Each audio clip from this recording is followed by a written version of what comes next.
అన్ని బాగున్నాయి కానీ ధమాకాకు వచ్చేంత లాంగ్ రన్ అయితే ఉండదు, ధమాకాకు వచ్చేంత కలెక్షన్ అయితే ఉండదు. రీచ్ అయింది, కాకపోతే ఏంటంటే వాళ్ళు సినిమాలో పెంచారు, ఎక్స్పెక్టేషన్ చాలా పెంచారు. సినిమా చూస్తామని చెప్పు అరే ఈ ఎలివేషన్ బాగుంది అని పెంచారు తప్ప ఆ ఎలివేషన్ సాటిస్ఫాక్షన్ లేకుండా పోయింది. ఆ జస్టిఫికేషన్ అయితే వాళ్ళు చేయలేకపోయారు. రవితేజ సోలో కాబట్టి హిట్ అనుకోవచ్చు, కాకపోతే ఫ్యామిలీ ఆడియన్స్ యాక్సెప్ట్ చేయరు. ఇంకొకటి ఎడిటింగ్ కూడా కొత్తగా ఎడిటింగ్ ట్రై చేశారు. తెలుగులో అలాంటి ఎడిటింగ్ చాలా మంది తక్కువ ట్రై చేస్తారు, సక్సెస్ఫుల్ కూడా చాలా తక్కువ అయ్యాయి. సో దీన్ని కూడా ఎడిటింగ్ పైజ్గా అయితే అంత సక్సెస్ అవ్వకపోవచ్చు, ఎందుకంటే తెలుగు ఆడియన్స్ ఇలాంటి ఎడిటింగ్ యాక్సెప్ట్ చేయరు.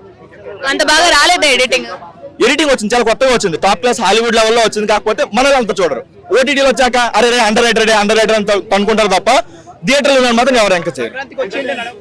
సంక్రాంతికి వచ్చింటే ఫ్యామిలీ వాళ్ళు యాక్సెప్ట్ చేసేవాళ్ళు కాదు కాబట్టి ఆడేది కాదు.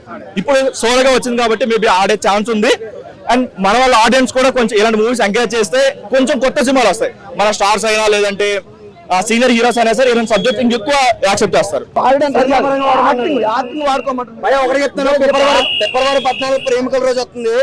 ఎవరు మీ లవర్స్ తోని ఓయోలకి తప్పలు కలగండి, సినిమాకి వచ్చి బంచికలు ఇక్కడ తీసుకోండి ఫ్రీగా. అరే అన్ని బంచికలు ఏమన్నా సెకండ్ హాఫ్ లో మాత్రం మంచి బంచికలు ఉంటాయి. కథ మీద మొత్తం సినిమా మొత్తం యాక్షన్ మీద నడుస్తుంది.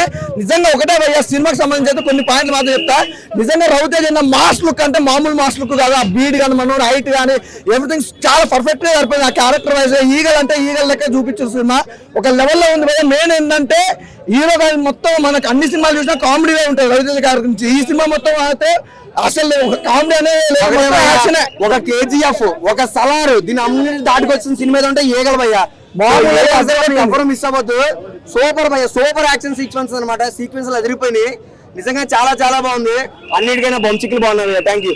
తప్పకుండా చూడండి భయ్యా ఈగల్ మూవీ. సపోర్ట్ చేయండి please. Upcoming movie Telugu movie Namo YouTube లో ఉంది. Thank you so much. Sentiments నా వైఫ్ డెత్ సీన్ లో కొంచెం సెంటిమెంట్ చాలా అనిపించింది. అప్పుడు కొంచెం ఎమోషనల్ అయ్యాను నేను నా పర్సనల్ గా. బట్ అన్నీ బాగున్నాయి. ఆయన పబ్లిక్ కి ఎంత మంచి చేసినందుకు ఈ సినిమా నుంచి ఒకరు నేర్చుకుని వెళ్ళాలి. మనకి సాధ్యమైతే ఒకరికి మంచి చేద్దాం. సెకండ్ హాఫ్ వచ్చేసరికి ఆ ఫస్ట్ దీనికి కన్క్లూజన్ ఇవ్వడం వల్ల సెకండ్ హాఫ్ చాలా అంటే చాలా బాగుంది. దానివల్ల ఫస్ట్ హాఫ్ కొంచెం ల్యాగ్ అనిపించినా అది సెకండ్ హాఫ్ లో మరి ల్యాగ్ అనిపించదు. ప్రతిదీ సెకండ్ హాఫ్ తో రిలేట్ చేసి ఉంచారు. అందువల్ల సంక్రాంతి బరిలో ఏ సినిమా వచ్చినా నిలుస్తుంది భయ్యా. ఇది సినిమా కాదు, ఎలాంటి సినిమా వచ్చినా నిలుస్తుంది. రవితేజ గారు అది కాదండి, అది డైరెక్టర్ గారికి ఇవ్వాలండి. కార్తికేయ గారికి చాలా బాగా చేశారు. కామెడీ లవ్ లేదంటున్నారు. కామెడీ అండ్ లవ్ సెట్ కాలేదండి సినిమాలో. కామెడీ లేదండి, లవ్ ఉందా? కామెడీ లేదు, only action movie, complete action. Super and super, చాలా బాగుంది. రవితేజ గారికి హిట్ పట్టము. సూపర్ హిట్ కాదు అసలు. అతను కెరియర్ లో బిగ్ బ్లాస్టర్ అని చెప్పొచ్చు. ఎందుకంటే action movie, it's action movie మనం పాన్ ఇండియా మూవీ చూస్తున్నామా అన్నట్టు ఉంటుంది.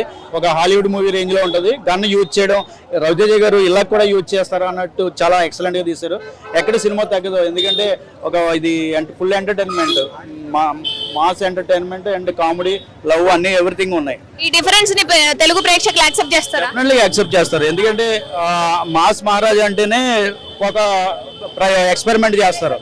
సో అలాగే మరొక ఎక్స్పెరిమెంట్ చేశారు, చాలా సక్సెస్ అయ్యారని చెప్పొచ్చు. బీజిఎం అయితే హైలైట్, సినిమాకి బీజిఎం హైలైట్. కామెడీ లేదంటున్నారు. కామెడీ అంటే ఆయనకున్న క్యారెక్టర్ కి కామెడీ చేస్తే మరి డౌన్ అయిపోతుంది. సో ఆ బ్యాక్గ్రౌండ్ కామెడియన్స్ వేరే చేస్తారు. పాటలు ఉన్నాయి తక్కువ అంటే పాటలు ఉన్నాయి తక్కువ ఉన్నాయి.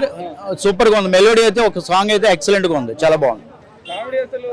కామెడీ అనేది అంటే రవితేజ గారిని ఎప్పుడు కామెడీ యాంగిల్ అని చూస్తారు. అదే నేను చెప్తున్నా, ఎక్స్పెరిమెంట్ చేశారు. ఇది ఎప్పుడు కూడా ఒకే క్యారెక్టర్ చేయడం కాదు కదా, ఎక్స్పెరిమెంట్ చేశారు. 100% సక్సెస్ అయ్యారు. ఫస్ట్ హాఫ్ బోరింగ్ ఉందంటున్నారు. లేదు, అదేం లేదు, బోరింగ్ అనేది లేదు. మనకి ఏంటంటే స్టోరీ కొంచెం ఏం జరుగుతుంది అన్నది ఆలోచన ఉంటారు. అందువల్ల ఫస్ట్ హాఫ్ కామెడీ తక్కువగా ఉంది.